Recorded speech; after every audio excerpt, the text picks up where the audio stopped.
Hi, everyone. I'm just going to go over an example of questions. I believe it's 2 and 8 in chapter 4 because the link didn't take.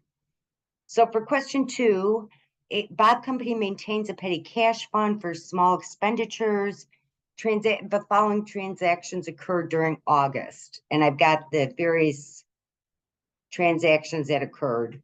And what we want to do in part A is journalize the petty cash transactions.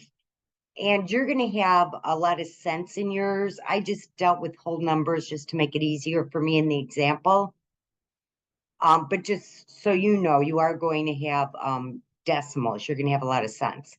So on August 1st, they established a petty cash fund by writing a check payable to the petty cash custodian for $200. So for that, we're going to debit petty cash, credit cash, $200.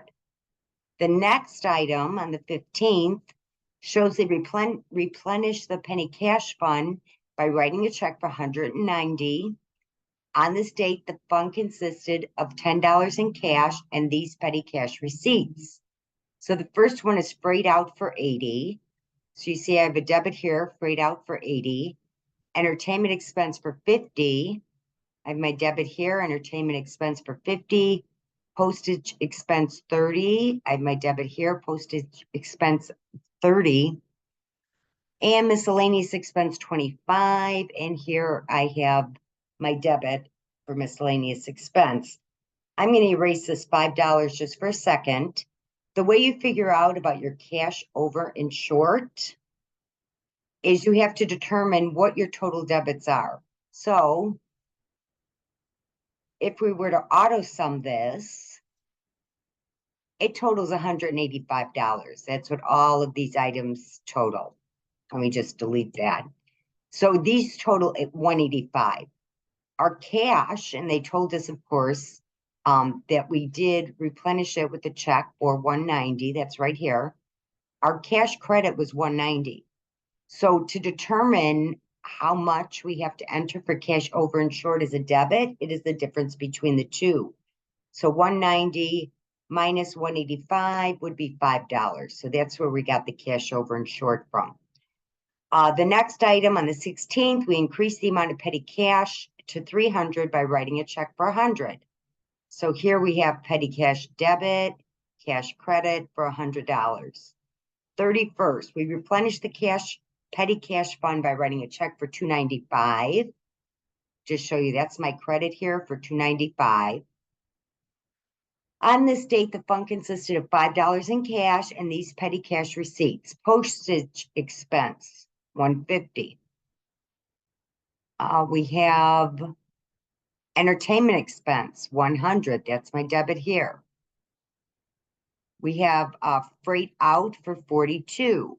And again, to figure out what the cash over and short amount was, all I have to do, I can go ahead, go into formulas, click auto sum, and it'll sum these up. And the amount it totals is $292 for these three numbers. My credit was $295, so I know so that my debits equal my credits. This has to be $3. $295 minus $292 is $3. The next thing we have to do is, post to the petty cash account. Well, here's our petty cash account. We have items on the 1st and the 16th, our balance, of course, on the 31st. So on the 1st, we had debited petty cash right here, $200. So we're going to put that debit here. On the 16th, we had debited petty cash $100. So we're going to put that as a debit in petty cash. And on 8/31st, that means we have a total of $300. Question 8. Coronado University sells 4,000 a season basketball tickets at $200 each for its 10-game home schedule. So for the first thing we have to do is give the entry to record the sale of the season tickets. So to record that, we're just taking the 4,000 season tickets that were issued at $200 each. 4,000 times 200 is 800,000. We're going to debit cash 800,000, credit unearned ticket revenue 800,000. And for B, they tell us the revenue recognized after playing the first home game. So we want to see what they earned for that first home game. I think the easiest way to do this, you just take that total, 800,000. We know there's 10 games. So 800,000 divided by 10 would be 80,000. So after that first game, we're going to debit unearned ticket revenue for 80,000 because we need to get that portion removed from the unearned ticket revenue. And we're going to credit the ticket revenue for 80,000. And that is it. Everybody have a great week. Bye, everybody.